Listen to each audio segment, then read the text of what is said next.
The morning sun cast long shadows across Murphy's Auto Repair, a modest garage tucked between a laundromat and a corner store in the heart of Brooklyn. The smell of motor oil and determination filled the air as Marcus Rivera wiped his grease-stained hands on his coveralls, stepping back to admire the 1969 Mustang he'd just brought back to life. At 28, Marcus possessed something that couldn't be taught in any technical school, a gift. His calloused fingers could diagnose problems that expensive computers missed. His ear could detect the whisper of a failing bearing among the symphony of a running engine. But despite his extraordinary talent, Marcus remained trapped in this small world, watching luxury cars speed past his window while he struggled to pay his mother's medical bills. "Mijo," called Rosa Rivera from the small office behind the garage, her voice weak from another round of chemotherapy. "There's someone here to see you." Marcus looked up, expecting another customer with a beat-up sedan. Instead, a pristine black Bentley pulled up to his humble garage, its chrome gleaming like jewelry in the sunlight. The contrast was jarring, like a diamond dropped in a pile of coal. The driver's door opened and out stepped a woman who commanded attention without saying a word. Helena Montclair, 62 years old but carrying herself with the poise of royalty, surveyed the modest garage with barely concealed disdain. Her Hermes handbag probably cost more than Marcus made in 3 months. Behind the Bentley, a flatbed truck arrived, carrying what appeared to be automotive royalty wrapped in protective covers. "Are you the mechanic?" Helena's voice carried the crisp authority of someone accustomed to being obeyed. "Yes, ma'am, Marcus Rivera." He extended his hand, which she ignored, her eyes instead fixated on the Ferrari being unloaded from the truck. As the covers came off, Marcus felt his breath catch. A 1967 Ferrari 275 GTB MA4, automotive perfection in Rosso Corsa red. But even from a distance, he could see she was wounded. The car sat at an odd angle, her legendary V12 silent and cold. "This," Helena announced with theatrical drama, "is my late husband's Ferrari. She hasn't run in 3 years. I've taken her to Ferrari specialists in Manhattan, Beverly Hills, even flew in an expert from Maranello, Italy." Her voice cracked slightly, betraying a vulnerability she quickly masked. "They all said the same thing. Mrs. Montclair, sometimes even legends die." Marcus approached the Ferrari with reverence, his trained eyes already scanning for clues. "Why bring her here?" Helena's laugh was sharp, almost cruel. "Because, young man, I am desperate. My daughter Isabella made a promise to her father before he died. She wouldn't marry until his Ferrari sang again. It's been 3 years and she's turned down every suitor, broken every engagement." Her eyes narrowed as she looked around the modest garage. "I'm running out of options and dignity." She paused, studying Marcus with calculating eyes. "Tell me, mechanic, do you believe in miracles?" Marcus knelt beside the Ferrari, his hands hovering over her curves like a pianist approaching a Steinway. "I believe in understanding. Every car has a voice. You just have to know how to listen." Helena's expression shifted from skepticism to something resembling amusement. Looking around at the humble surroundings, at Marcus in his stained coveralls, she threw back her head and laughed, a sound filled with bitter irony. "You know what?" she said, her voice dripping with sarcasm. "If you can fix this Ferrari, if you can make her sing again when the world's best couldn't." She paused for dramatic effect, her eyes twinkling with cruel humor. "My daughter will marry you." The words hung in the air like a challenge thrown down by the gods themselves. Marcus looked up from the Ferrari, meeting Helena's mocking gaze with quiet dignity. "Mrs. Montclair, I don't work for marriage proposals. I work for the love of bringing machines back to life." But as he placed his hand gently on the Ferrari's hood, something extraordinary was about to happen. Marcus closed his eyes and let his fingertips travel along the Ferrari's body, reading her like Braille. Every dent, every scratch, every imperfection told a story. This wasn't just a car. It was a repository of memories, dreams, and love. "What are you doing?" Helena asked, her mocking tone wavering as she watched Marcus work with an intensity that bordered on spiritual. "I'm listening," Marcus whispered, his ear pressed against the hood. "She's trying to tell me something." Helena glanced at her diamond-encrusted watch impatiently. "Listen, I don't have time for whatever mystical nonsense you're performing. Can you fix her or not?" But Marcus was already moving with purpose, his hands finding latches and releases with the confidence of someone who'd spent his life in communion with machines. He popped the hood, and the Ferrari's heart lay exposed, a masterpiece of Italian engineering that had been violated by well-meaning but incompetent hands. "My God," Marcus breathed. Seeing the truth immediately, "Look what they've done to you." Helena stepped closer, her curiosity overriding her skepticism.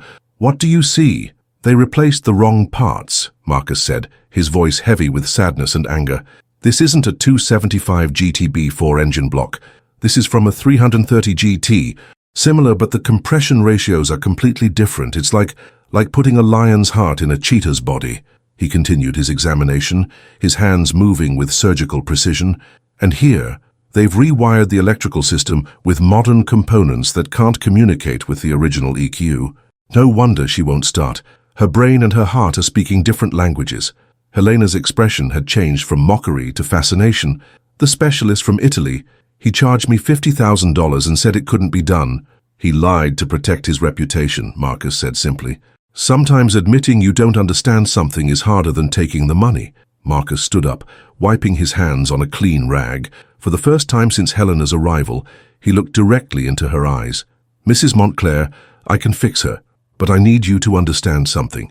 This isn't just about making an engine run. Your husband didn't just own this car. He loved her and she loved him back. That kind of connection doesn't die. It just goes quiet, waiting for someone who understands." Helena's breath caught. How could you possibly know that?" Marcus smiled sadly. "Because I can see his fingerprints on every adjustment, every careful modification. This Ferrari was tuned specifically for him, his driving style, his preferences. She's not just broken, Mrs. Montclair, she's heartbroken." As if responding to his words, a soft breeze moved through the garage, ruffling papers on Marcus's workbench. Helena shivered, feeling something she couldn't quite name. 15 minutes, Marcus said quietly. "What? Give me 15 minutes alone with her. No questions, no interruptions. If I can't diagnose the exact problem and show you the path to fixing her in 15 minutes. He paused, meeting her gaze steadily. "Then you can take your Ferrari and your marriage proposal somewhere else." Helena checked her watch again, her business instincts warring with something deeper. 15 minutes, but I'm not leaving the premises." As Marcus turned back to the Ferrari, Helena retreated to a folding chair near the office, pulling out her phone to make calls, but her eyes kept drifting back to the young mechanic, watching as he worked with a tenderness she hadn't seen since. Since her husband used to work on that same car 30 years ago, Marcus slid under the Ferrari on a creeper, his flashlight painting dancing shadows on the garage ceiling. Up close, he could see the real crime. Someone had tried to force modern solutions onto a classic problem. It was like trying to perform heart surgery with a chainsaw. But more than that, he could feel something else. A presence, almost, as his hands worked, removing the wrong parts, cleaning decades of accumulated mistakes. He began to hear it. The Ferrari's heartbeat, faint, irregular, but unmistakably alive. "There you are," he whispered. "I hear you, beautiful. I hear you." The clock was ticking. But Marcus Rivera was about to perform a miracle that would change 3 lives forever. 12 minutes had passed. Helena found herself standing now, her phone forgotten in her lap, watching Marcus work with an intensity that reminded her painfully of her late husband Richard, the way he moved around the car, the reverence in his touch, the absolute certainty in every action. It was like watching Richard come back to life. "Time," she called out, her voice less steady than she intended. Marcus emerged from under the Ferrari, his face streaked with 30-year-old grime, but his eyes blazing with triumph. "She's ready to talk." "What do you mean, talk?" Instead of answering, Marcus moved to the driver's side and slid behind the wheel. The leather seat, worn smooth by thousands of miles, seemed to welcome him. He adjusted the mirrors with the familiarity of someone who'd sat here before, though Helena knew that was impossible. His hands found the ignition key, the same key Richard had turned thousands of times. "Mrs. Montclair," Marcus said softly, "your Ferrari isn't broken, she's just lonely." He turned the key, nothing. Helena's heart sank, disappointment and embarrassment flooding through her. She'd been a fool to hope, to believe that this young man in his modest garage could succeed where the world's experts had failed. But Marcus wasn't finished. He placed both hands on the steering wheel, closed his eyes and began to speak. Not to Helena, but to the car itself. "I know you miss him," he said quietly. "I know you've been waiting for someone who understands what you are, what you were meant to be. You're not just metal and leather and glass. You're love-made manifest. You're the physical embodiment of a man's passion, his dreams, his need for beauty in a harsh world." Helena felt tears welling up in her eyes. These were words she'd never heard, feelings she'd never been able to articulate. Marcus continued, his voice growing stronger. But he's gone, beautiful, and she, his wife, his daughter. They need you to sing again, not for him but for them, to prove that love doesn't die when we do, to show them that the best parts of us live on in the things we treasured. He turned the key again. The garage filled with the most beautiful sound Helena had ever heard.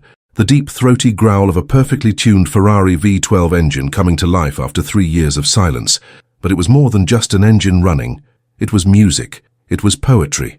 It was the voice of resurrection itself. The Ferrari's exhaust note settled into a perfect idyll, not the rough, uneven rhythm of a sick engine, but the steady, powerful heartbeat of automotive royalty.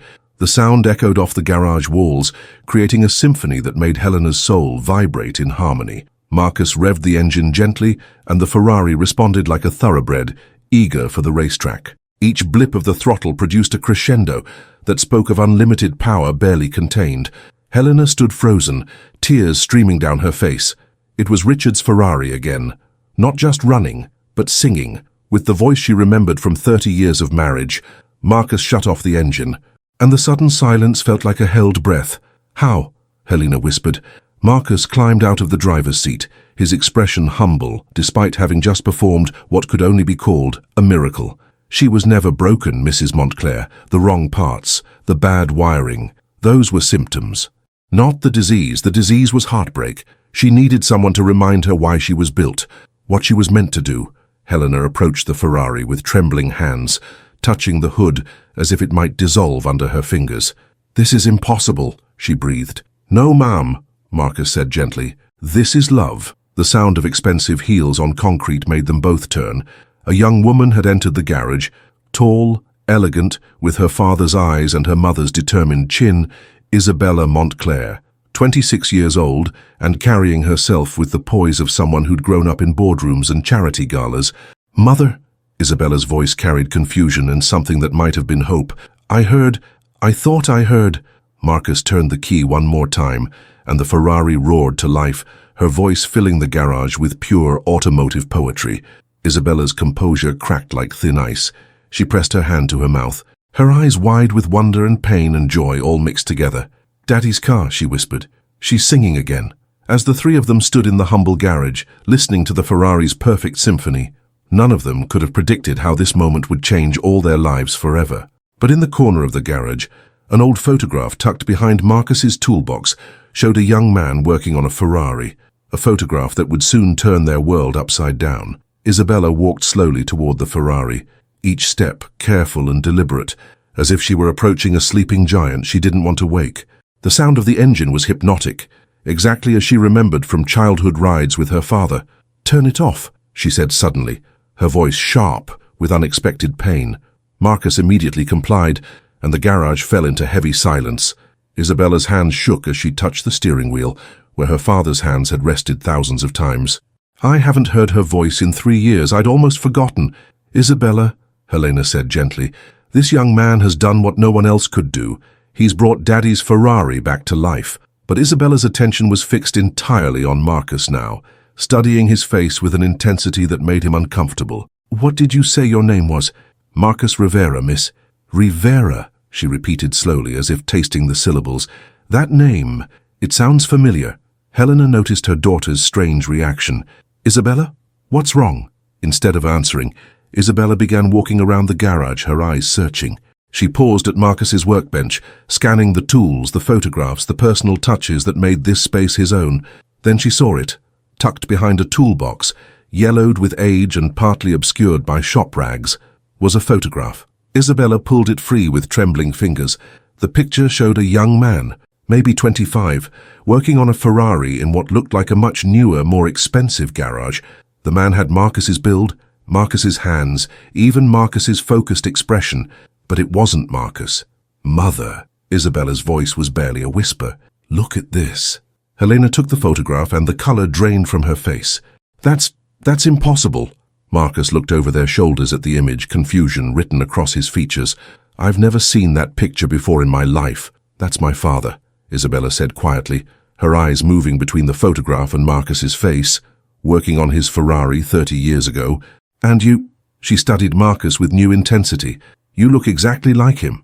The garage fell into stunned silence. Helena held the photograph with shaking hands, comparing the face in the picture to Marcus's face, seeing similarities that couldn't be explained by coincidence. "Who was your father?" "Marcus," Helena asked, her voice strange and distant. "I never knew him," Marcus replied honestly. "My mother raised me alone. She always said he was a good man who couldn't stay, but she never told me his name." Isabella's breath caught. "What year were you born?" 1995. Helena and Isabella exchanged a look that spoke volumes. "That's impossible," Helena whispered.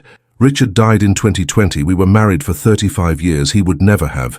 But even as she spoke the words, memories were surfacing. Richard's unexplained absences in the mid-90s, his trips to check on business interests that seemed to happen more and more frequently, the way he'd grown distant, guilty during that period of their marriage. Marcus felt the ground shifting beneath his feet. Are you suggesting that Richard Montclair was my father?" "The resemblance is uncanny," Isabella said, still studying his face. "But more than that, the way you worked on the car, the way you understood her. I watched my father work on that Ferrari 100 times. You move the same way, you hear the same things." Helena sank into a chair, the photograph clutched in her hands. 30 years of marriage, and she'd never suspected. But looking at Marcus now, seeing him through this new lens, the similarities were undeniable. "My mother," Marcus said quietly, "Rosa Rivera. She worked at a hotel in Manhattan in the 90s. She always said my father was someone she could never have, someone who belonged to a different world." The pieces were falling into place with horrible clarity. Helena remembered Richard's frequent stays at the Plaza Hotel during that period, remembered how he'd come home from those trips, both guilty and energized. "If this is true," Isabella said slowly, "then you're my half-brother." The words hung in the air like a physical presence. Marcus shook his head desperately. "This is crazy. People can look alike without being related. The fact that I can fix cars doesn't mean—" But Helena was studying the photograph more closely now, and her face had gone pale. "Marcus, look at the signature in the corner." In faded ink, barely visible, someone had written, "For Rosa. All my love, R.M. Richard Montclair." The garage felt like it was spinning. Marcus grabbed the edge of his workbench to steady himself, his world reorganizing itself around this impossible truth. "If you're Richard's son," Isabella said quietly, "then fixing the Ferrari wasn't just mechanical genius. It was genetic memory. You understood her because she's literally in your blood." Helena stood up suddenly, her business instincts taking over, even as her personal world crumbled. "We need DNA tests. We need proof before we—" "Mother," Isabella interrupted. "Look at him, really look at him." Helena did, and saw Richard's eyes staring back at her. Richard's hands, Richard's stubborn chin and gentle mouth. "The irony is perfect, isn't it?" Isabella said with a bitter laugh. "You promised I could marry the man who fixed Daddy's Ferrari, and now—" She didn't finish the sentence. She didn't have to. In the space of 15 minutes, Marcus had not only resurrected a legendary Ferrari, he discovered he was heir to one of America's greatest fortunes. But as he looked at Isabella, his half-sister, seeing the pain and confusion in her eyes, Marcus realized that some discoveries come at a price too high to pay. The truth had a way of changing everything, and there was no going back now. The next morning arrived grey and drizzling, matching the heavy atmosphere that had settled over all their lives. Marcus sat in his mother's hospital room, holding her frail hand while she slept, the photograph lying on the bedside table between them, like evidence of a crime. Rosa Rivera had aged 20 years overnight when Marcus showed her the picture and told her what had happened. The secret she'd carried for 28 years was finally exposed, and the weight of it seemed to be crushing what little strength the cancer had left her. "Mijo," she whispered, her eyes fluttering open. "I never wanted you to know, I thought. I thought it was better this way." "Mum, tell me the truth, all of it." Rosa struggled to sit up, her breathing labored. "He was married, Marcus. Richard was married with a young daughter. I was nobody. A housekeeper at the hotel where he stayed when he was in the city." Her voice grew stronger as the memories flowed. "But he was so kind to me. He would ask about my dreams, my plans. He helped me get into night school, paid for my books. He said I was too smart to spend my life changing sheets." Marcus squeezed her hand gently. "You fell in love with him. We both did, but we knew it was impossible. He had a family, responsibilities.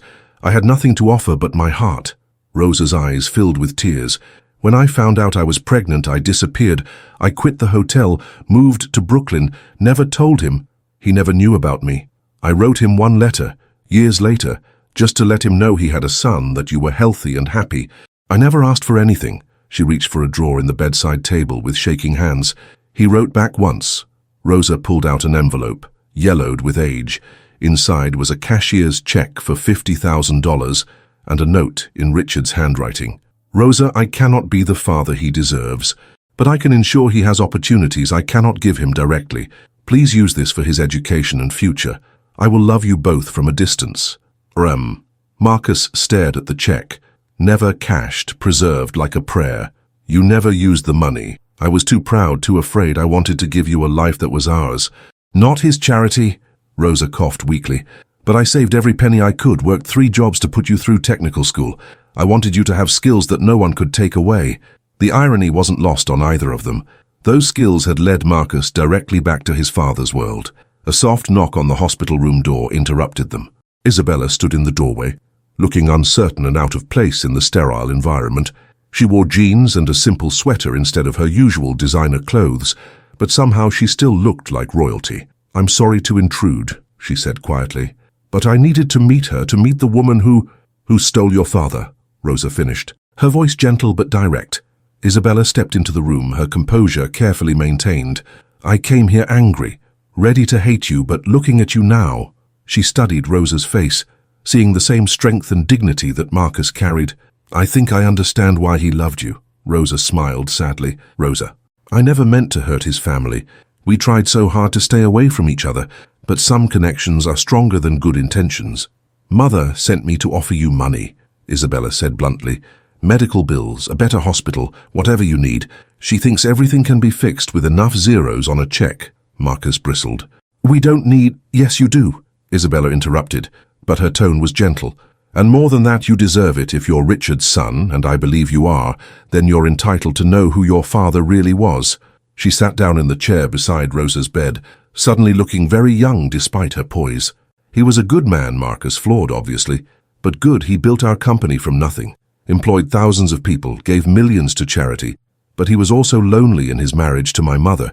She's brilliant and strong, but she's not warm. She doesn't understand passion the way you clearly do. Isabella looked at Rosa with something approaching respect. I think you gave him something he couldn't find anywhere else, and I think that's why he was able to love that Ferrari the way he did, because you taught him what real love felt like. Rosa reached out with a shaking hand and touched Isabella's cheek. You look like him, you know, especially around the eyes. He would have been so proud of the woman you've become. Isabella's carefully maintained composure finally cracked, and tears began flowing freely. I miss him so much. And now, finding out about Marcus, about you, I don't know whether to be angry or grateful.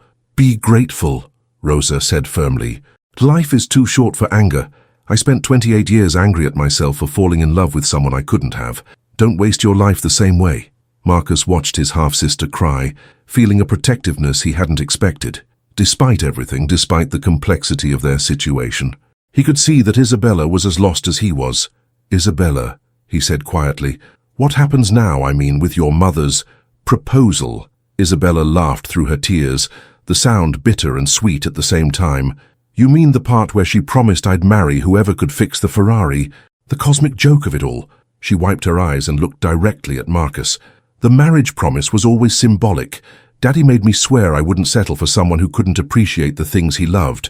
The Ferrari was just a test, a way to find someone who understood beauty and craftsmanship and the importance of bringing broken things back to life. She paused, choosing her words carefully.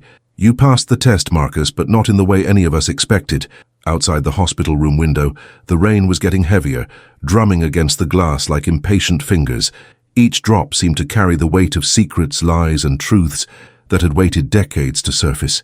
None of them could have predicted that the real test was just beginning. 3 days later, Marcus stood in the marble lobby of Montclair Industries, feeling completely out of place in his only good suit. The building stretched 60 floors above Manhattan, a glass and steel monument to the empire his biological father had built from nothing.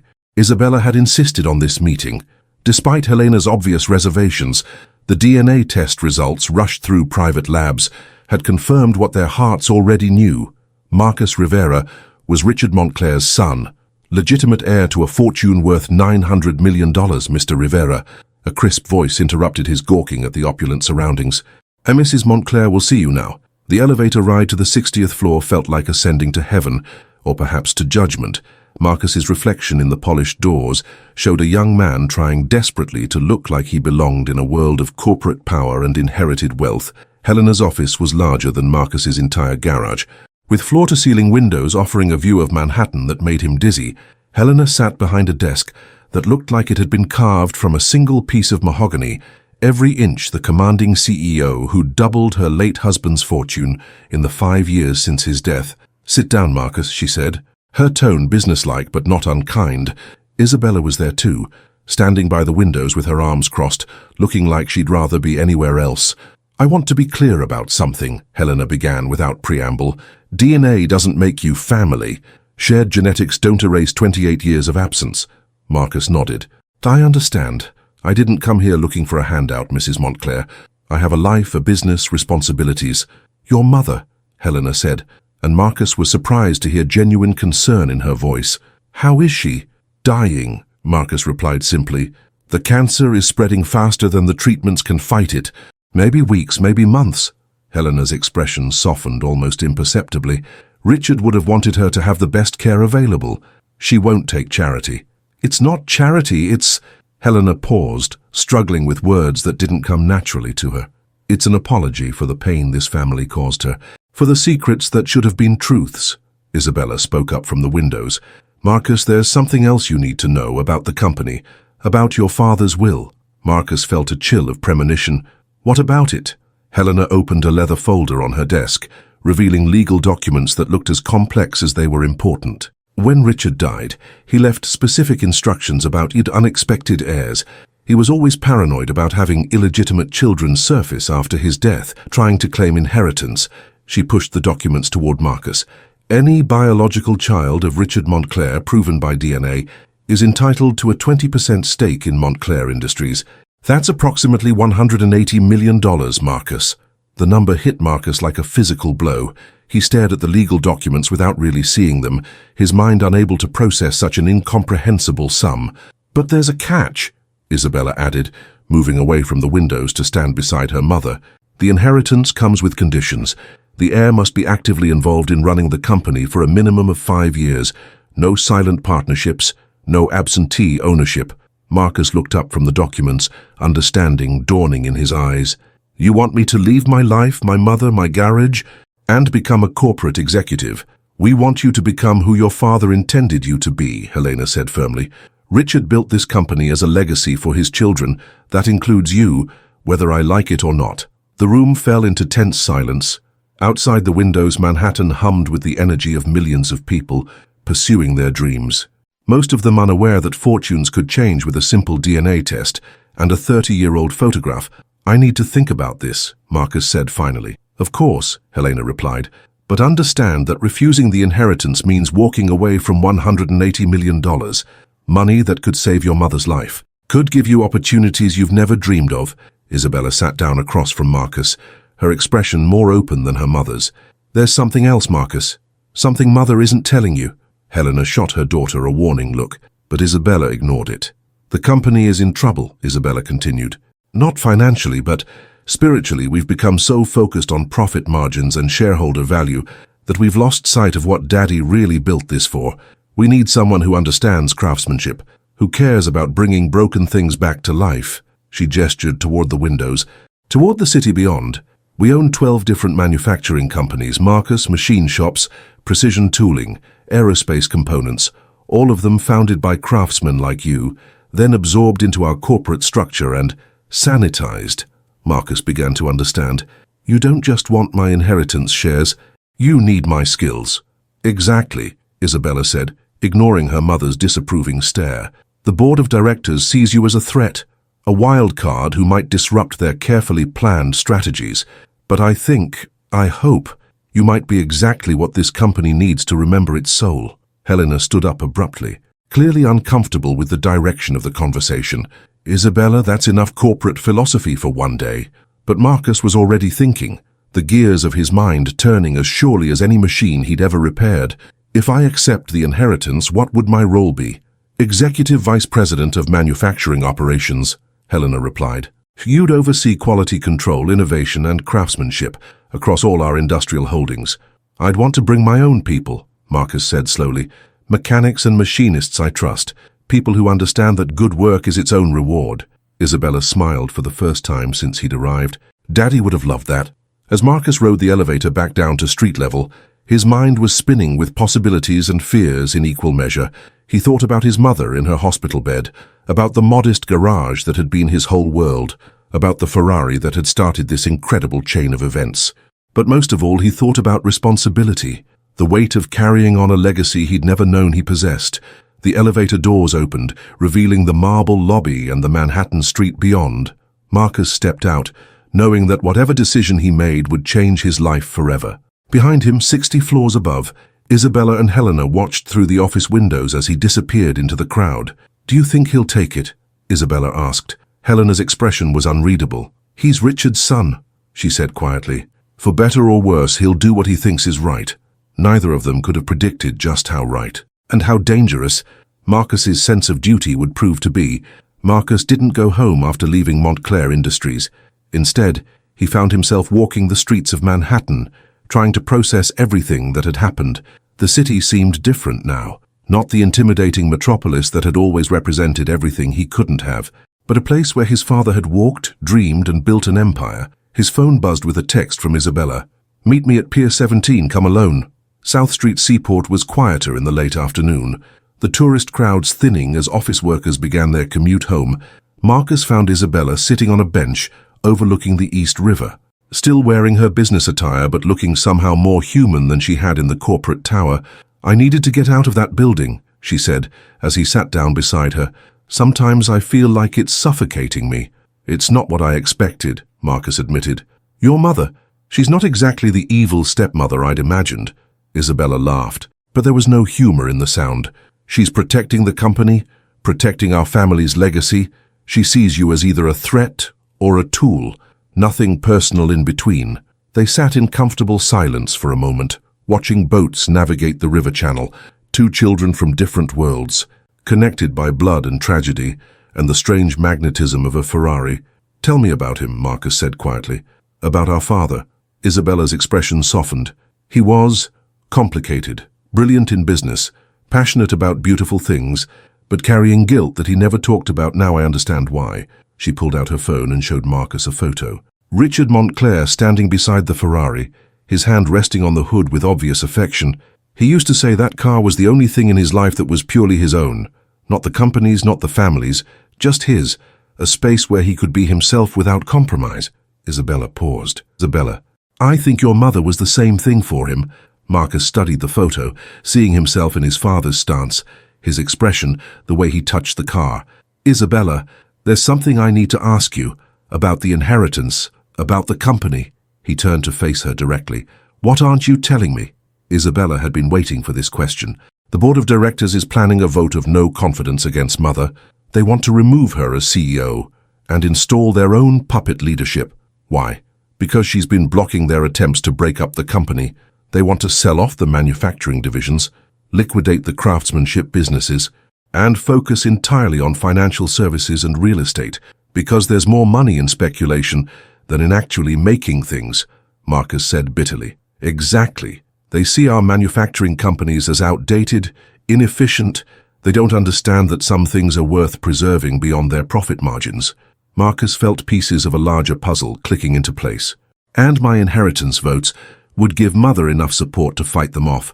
20% plus her 40% controlling interest equals 60%, enough to block any hostile takeover. So I'm not just inheriting money, I'm inheriting a war." Isabella nodded grimly. "The board members have been pressuring Mother for months. They've even approached me directly, trying to convince me to vote against her." "What did you tell them?" "That I'd rather burn the company to the ground than let them turn it into another soulless financial machine." Isabella's eyes flashed with the same determination Marcus had seen in her mother. "This company employs 12,000 people, Marcus. Skilled craftsmen, engineers, artists. If the board gets their way, most of those jobs disappear overnight." Marcus understood now why Helena had seemed so controlled, so calculating during their meeting. She wasn't just protecting a business. She was fighting for her life. "There's something else," Isabella continued. her voice dropping to almost a whisper. I think Daddy knew this would happen. I think he suspected the board would try to seize control after his death. What makes you say that? Isabella pulled out another document from her purse. Not official company paperwork, but a handwritten letter in Richard's distinctive script. I found this in his desk drawer last week, sealed with my name on it. Instructions to open it only if the board moves against the family legacy. She handed Marcus the letter, and he read his father's words with growing amazement. My dearest Isabella, if you're reading this, then the vultures have begun circling. I've spent 30 years building this company, not just as a business, but as a testament to the idea that American manufacturing can compete with anyone in the world through superior craftsmanship and innovation. There may come a time when you need allies you didn't know you had. Look for the children I couldn't acknowledge, the ones who carry my blood and my values. They will understand what this company truly represents. The Ferrari will lead you to them. Trust in that, your loving father. Marcus stared at the letter. Marcus, his hands shaking slightly. He knew somehow I existed, and that I'd be found through the Ferrari. It's like he planned the whole thing, Isabella said quietly. Mother's desperate promise, your miraculous repair of the car, even the timing of your discovery. It's all too perfect to be coincidence. The implications were staggering. Richard Montclair had orchestrated his own legacy, creating a safeguard for his company that would only activate when it was most needed. Isabella, if I accept the inheritance and help your mother fight the board, what happens to us, to this impossible situation between us? Isabella was quiet for a long moment, watching the river flow toward the harbor. I don't know, Marcus. I've spent 3 years turning down marriage proposals, waiting for someone who could bring Daddy's Ferrari back to life, and now that someone is you, my half-brother. She turned to look at him directly, her eyes filled with a mixture of pain and determination. But maybe that's exactly what Daddy intended. Maybe he knew that the person who could save his car would also be the person who could save his company, and maybe he knew that person would have to be family. Marcus felt the weight of destiny settling on his shoulders like a heavy coat. You're asking me to give up everything. My garage, my independence, the life I've built? No, Isabella said firmly. I'm asking you to expand everything, to take the skills and values you've learned and apply them on a larger scale, to honor both your father's legacy and your mother's sacrifice. A ferry horn sounded across the water, deep and mournful like a funeral dirge for the simple life Marcus had known. I need to talk to my mother first, he said finally. Isabella nodded. Of course, but Marcus, don't take too long. The board meeting is scheduled for next Friday. Once they call for the no-confidence vote, everything changes. As they stood to leave, Isabella reached out and touched Marcus's arm. For what it's worth, I think Daddy would be proud of the man you've become, and I think he'd be proud to have you carry on what he started. Walking back through the Manhattan streets toward his old life in Brooklyn, Marcus realized that some machines, once started, couldn't be stopped. The Ferrari had been more than a car. It had been a key, unlocking a destiny that had been waiting 28 years for him to claim it. The question now was whether he had the courage to turn that key and face whatever engine lay behind it. Rosa Rivera looked smaller in the hospital bed, as if the revelations of the past week had physically diminished her, but her eyes remained sharp, studying her son's face as he told her about his meeting with Helena and Isabella. So, she said when he finished, the Montclair women want you to become a corporate prince and save their empire. It's not that simple. Mom, isn't it? Rosa struggled to sit up higher.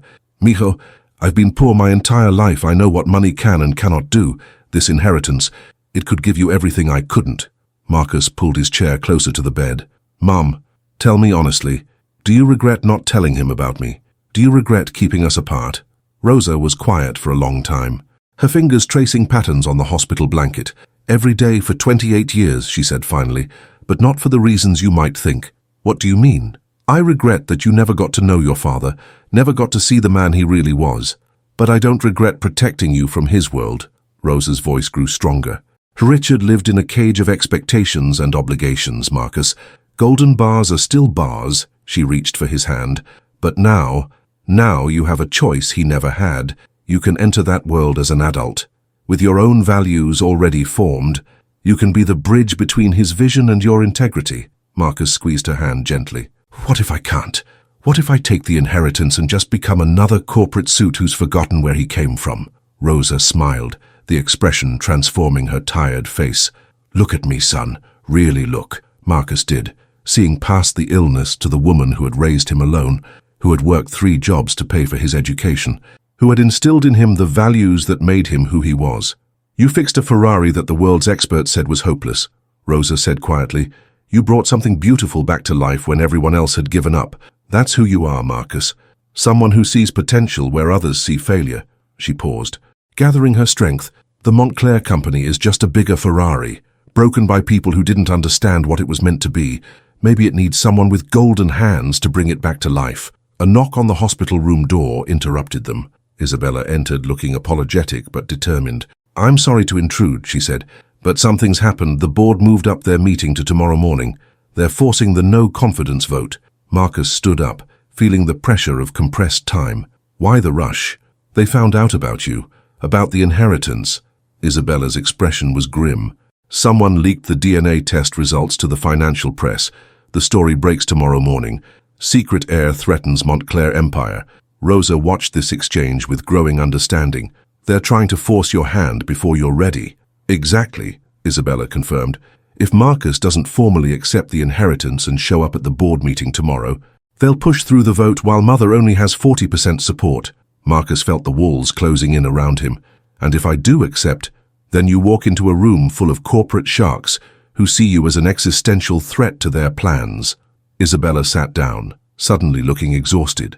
"Either way, it's going to be brutal."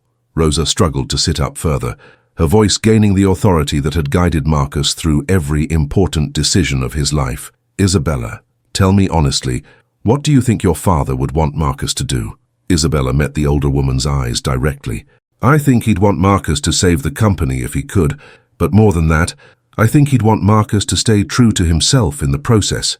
"And what do you want him to do?" Isabella looked at Marcus, her expression vulnerable in a way he'd never seen before. "I want him to do what's right, regardless of the cost. I want him to be the brother I never knew I needed." The room fell silent except for the rhythmic beeping of medical equipment. 3 generations of complicated love and sacrifice, all focused on one impossible decision. Marcus walked to the window overlooking Brooklyn, seeing his neighborhood spread out below. Modest homes, small businesses, people living honest lives without the burden of inherited millions or corporate warfare. "Mom," he said without turning around, "if I do this, if I accept the inheritance and fight for the company, what happens when you're gone? The same thing that happens whether you're rich or poor. Mijo, you honor my memory by living according to the values I taught you." Marcus turned back to face the 2 women who represented the 2 halves of his identity. "Isabella, I want to see the factories. Not a corporate tour, but the real thing. I want to talk to the craftsmen, the engineers, the people who actually make things." Isabella nodded. "I can arrange that, and I want to understand exactly what the board is planning. Not the sanitized version, but their real agenda. That might be more difficult, but I can help with that," Rosa interrupted quietly. Both Marcus and Isabella looked at her in surprise. "I may be dying, but I'm not dead yet," Rosa said with a slight smile. "And I still know people who know people. Hotel workers, cleaning staff, security guards, the invisible people who see everything." Marcus realized that his mother had just offered to become a spy in corporate America's shadow war. "Mum, are you sure?" "Mijo, for 28 years I've been a bystander in your father's world. If I'm going to die, I'd rather die fighting for my son's future." Isabella leaned forward. "Mrs. Rivera, that could be dangerous. These people play for keeps." Rosa's laugh was weak but genuine. "What are they going to do? Give me cancer," as the 3 of them began planning Marcus's entry into a world of power and betrayal. None of them could have predicted that the real battle would begin not in a corporate boardroom, but in the place where it all started. Murphy's Auto Repair, where a Ferrari had sung again and changed all their lives forever. The phone call came at 3 a.m. Marcus's garage was on fire. The fire had gutted Murphy's Auto Repair by the time Marcus arrived. Red and blue lights painted the Brooklyn street in violent colors as firefighters hosed down the smoldering remains of his life's work. The acrid smell of burned oil, melted plastic, and destroyed dreams filled the night air. Isabella and Helena were already there, having somehow heard the news before Marcus. They stood at the police tape barrier, looking like exotic birds among the crowd of neighbors and emergency workers. "The Ferrari," Marcus said numbly, staring at the blackened skeleton of his garage. "Please tell me she wasn't." "We moved her to a secure facility yesterday," Isabella said quickly. "After we learned about the board meeting being moved up, Mother insisted on taking precautions." Marcus felt a wave of relief, so strong it nearly knocked him down. Whatever else had been lost, the car that had started everything was safe. Fire Captain Rodriguez approached them, pulling off his helmet. "Mr. Rivera, I'm sorry about your shop. We got here as fast as we could, but the place went up like it was soaked in gasoline." "Accelerant?" Helena asked sharply. "Too early to tell for sure, ma'am, but—" The captain glanced around, lowering his voice. "Between you and me, this doesn't look like an electrical fire or an accident. Someone wanted this place to burn." Marcus walked as close to the ruins as the police tape allowed. 30 years of tools, parts, and automotive history reduced to twisted metal and ash. The workbench where he'd learned his craft from old Murphy was gone. The lift where he'd spent countless hours under the hoods of cars was a melted sculpture. His father's photograph, the one Isabella had found, was certainly destroyed. But as he stared at the devastation, Marcus felt something unexpected. Not despair, but rage. Clean, focused, productive rage. "They thought they could intimidate me," he said quietly. "Who?" Isabella asked. "The board. Your corporate friends who want to break up the company." Marcus turned to face Helena directly. "This is their message, isn't it? Accept their terms or lose everything." Helena's expression was carefully controlled, but Marcus could see the calculation in her eyes. "We don't know that." "Don't," Marcus interrupted. "Don't insult my intelligence with corporate double-talk. This fire happened 12 hours after the board learned about my existence. That's not coincidence." A black sedan pulled up to the police tape, and a man in an expensive suit got out, late 50s, silver-haired, with the predatory confidence of someone accustomed to power. He walked straight to their group, ignoring the fire scene entirely. "Helena," he said with false warmth, "terrible shame about the garage. I hope everyone's all right." "Charles," Helena replied coldly, "what are you doing here?" Charles Morrison, Marcus realized, senior board member and the man leading the no-confidence charge against Helena. Morrison's attention shifted to Marcus, studying him with undisguised interest. "And you must be the famous Marcus Rivera, the secret heir who's going to save Montclair Industries." "Just a mechanic who fixes broken things," Marcus replied evenly. Morrison's smile was razor-thin. "Yes, I heard about your miraculous resurrection of Richard's Ferrari. Quite impressive, though I notice you couldn't prevent your own garage from burning down." The threat was clear, elegantly delivered with plausible deniability. "Mr. Morrison," Marcus said, stepping closer, "let me be very clear about something. I've spent my entire life working with my hands, fixing things that other people said couldn't be fixed. I'm not intimidated by boardroom politics or corporate thugs." Morrison's smile never wavered. "Of course not, though I do hope you'll reconsider the inheritance situation. A young man like yourself could have a very bright future, with the right guidance. And if I don't want your guidance—" Morrison glanced meaningfully at the burned garage. "Well, Brooklyn can be a dangerous place for small business owners. Fires, accidents, unfortunate things happen." Helena stepped between them. "Charles, that's enough." "Is it?" Morrison's mask of civility finally slipped. "Helena, your husband built this company, but he's been dead for 5 years. The world has changed. We can't stay competitive by clinging to outdated notions of craftsmanship and manufacturing. Those outdated notions employ 12,000 people," Isabella said angrily. Morrison laughed. "Sentiment is a luxury we can't afford. The board meeting is at 9 a.m. tomorrow. I suggest you all consider your positions very carefully." He walked back to his sedan, pausing to call over his shoulder. "Oh, and Marcus, if you do decide to join the family business, you might want to invest in better insurance." As Morrison's car disappeared into the pre-dawn darkness, Marcus felt something crystallize inside him. The fire hadn't been meant to destroy his garage. It had been meant to forge his resolve. "I'm accepting the inheritance," he said quietly. Helena and Isabella both turned to stare at him. "Marcus," Helena said carefully, "you need to understand what you're getting into. This isn't just about money or corporate control. These people will destroy anything that threatens their plans." "They already tried," Marcus replied, gesturing at the smoking ruins, "and all they did was make me angry." Isabella moved closer to him. "Are you sure, really sure? Because once you walk into that boardroom tomorrow, there's no going back." Marcus looked at his half-sister, seeing her father's determination in her eyes. "Isabella, 3 days ago I was a broke mechanic trying to pay my mother's medical bills. Tonight, I'm the heir to a fortune built on the same values I've lived by my entire life." He turned to face both women directly. "Your father spent 30 years building something beautiful. I won't let corporate vultures tear it apart for spare parts." As dawn broke over Brooklyn, painting the sky in shades of hope and determination, Marcus Rivera made a decision that would change not just his own life, but the lives of 12,000 workers who had never heard his name. The boy from the garage was about to become a man with golden hands and a $900 million legacy to protect. But first, he had to survive the most important board meeting in Montclair Industries history. The Montclair Industries boardroom occupied the entire 60th floor, its floor-to-ceiling windows offering a commanding view of Manhattan that seemed designed to make mere mortals feel small. At exactly 9 a.m., the most powerful people in American manufacturing took their seats around a table that could have served as a landing strip for small aircraft. Marcus entered wearing his father's suit. Literally, Isabella had retrieved it from Richard's closet, and it fit as if it had been tailored for him. The symbolism wasn't lost on anyone in the room. Charles Morrison sat at the far end of the table like a king holding court, flanked by 6 other board members who looked like they'd been cast for their roles as corporate villains. Helena occupied her position as CEO with the poise of a woman who'd fought battles these men couldn't imagine. Isabella sat beside her, young but carrying herself with the authority of inherited power. And then there was Marcus, the unknown variable, the secret heir who'd appeared like a ghost from Richard Montclair's hidden past.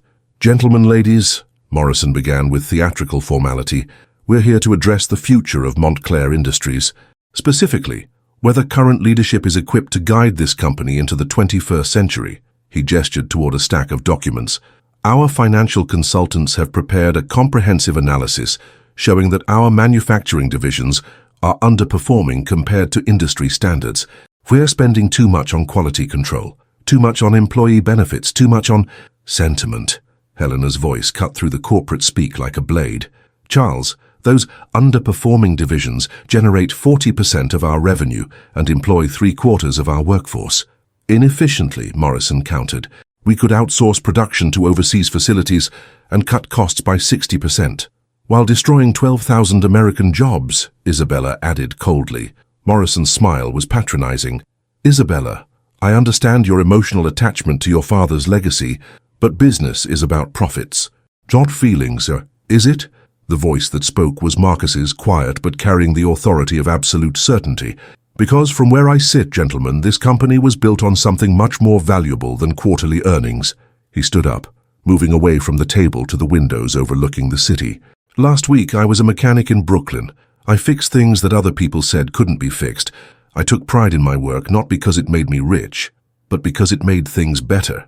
Marcus turned back to face the room. 3 days ago, someone burned down my garage. They thought they could intimidate me, force me to walk away from this inheritance, and let you tear apart everything my father built." Morrison's expression remained carefully neutral. "I'm sorry to hear about your garage, Marcus, but surely you understand that running a multinational corporation requires different skills than repairing automobiles."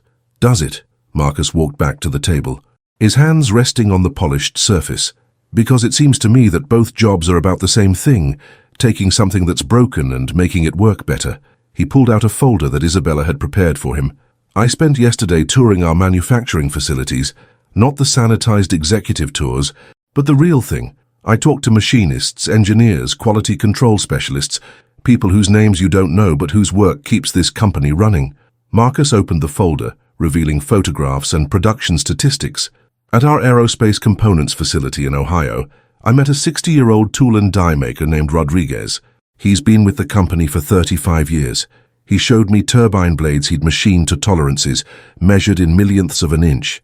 Those blades will fly in aircraft for the next 20 years, keeping passengers safe." He turned to Morrison.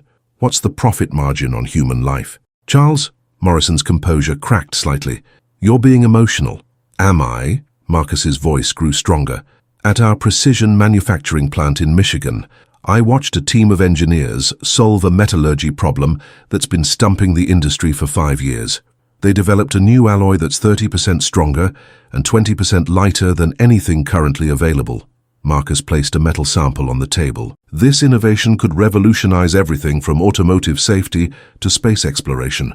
But according to your consultants, that research division is underperforming because it doesn't generate immediate profits." Isabella was watching her half-brother with growing admiration. This wasn't the uncertain young man who'd fixed her father's Ferrari. This was someone who'd found his true calling. "The point, gentlemen," Marcus continued, is that Montclair Industries isn't just a company, it's a living testament to the idea that American manufacturing can compete with anyone in the world through superior quality and innovation. He moved around the table, making eye contact with each board member. You want to dismantle that and replace it with overseas production and financial speculation. You see employees as cost centers and craftsmanship as inefficiency. Marcus stopped directly in front of Morrison. But I see something else. I see 12,000 people who come to work every day believing that what they do matters. I see engineers and machinists and quality control specialists who take pride in building things that last. The room had fallen completely silent. My father built this company with golden hands and an uncompromising vision. He believed that the measure of success wasn't just profit margins, but the quality of what you create and the lives you touch in the process. Marcus returned to his seat, his voice taking on a tone of absolute finality. I'm formally accepting my inheritance and my position on this board, and I'm voting to maintain current leadership and reject any proposals to liquidate our manufacturing divisions. Morrison's face had gone red with barely controlled rage. You arrogant young fool! You think sentiment and speeches can replace sound business strategy? I think, Marcus said calmly, that a company built on golden hands can only be run by people who understand what that means. Helena had been watching this entire exchange with growing amazement. This young man, her husband's secret son, was fighting for Richard's legacy with a passion and understanding that took her breath away. Charles, she said, her voice carrying the authority of 30 years in corporate America, I call for a vote of confidence in current leadership. The vote was closer than anyone had expected. Morrison's faction commanded 3 votes. Helena controlled 2, and Isabella provided 1 more. But Marcus's single vote, 20% of the company, tipped the balance. Current leadership, 4 votes. No confidence motion, 3 votes. Morrison stood up abruptly, his face a mask of controlled fury. This isn't over, Helena. Board composition can change, accidents happen, markets shift. Charles, Marcus said quietly, are you threatening my family?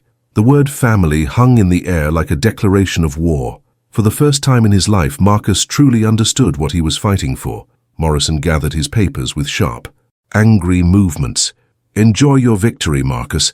I hope you're prepared for what comes next. As Morrison and his allies filed out of the boardroom, the remaining family members sat in silence, absorbing the magnitude of what had just happened.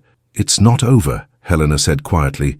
You know that, right? They'll regroup, find other ways to attack the company. Marcus nodded. I know, but today we saved 12,000 jobs and preserved something beautiful. That's a good start.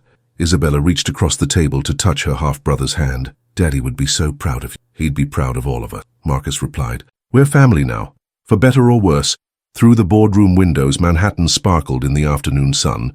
Somewhere in the city below, 12,000 people were going about their work, unaware that their livelihoods had just been preserved by a mechanic from Brooklyn who'd learned to fix broken things with golden hands. But Marcus knew the real victory wasn't in the boardroom or the corporate balance sheets. The real victory was in understanding that some things, family, craftsmanship, the dignity of honest work, are worth more than any amount of money. As he looked out over the city his father had helped build, Marcus Rivera, heir to a fortune, protector of a legacy, brother to a sister he'd never known he needed, finally understood what Richard Montclair had been trying to tell him through a Ferrari that had waited 3 years to sing again. Some broken things can be fixed, some silenced voices can find their song again, and sometimes the hands that seem the most unlikely are exactly the ones capable of working miracles. The Golden Hands legacy would continue, not just in boardrooms and manufacturing plants, but in every act of craftsmanship, every moment of pride in work well done, every time someone chose to fix what was broken instead of throwing it away. Marcus smiled, thinking of his mother recovering in her hospital room, finally receiving the medical care that his inheritance could provide, thinking of Isabella no longer bound by an impossible promise, but free to find love on her own terms, thinking of Helena no longer fighting corporate battles alone, and somewhere in a secure facility, a 1967 Ferrari 275 GTB4 waited patiently for her next adventure, her engine purring with the satisfaction of a job well done and a family reunited. After all, some machines and some families are built to last forever.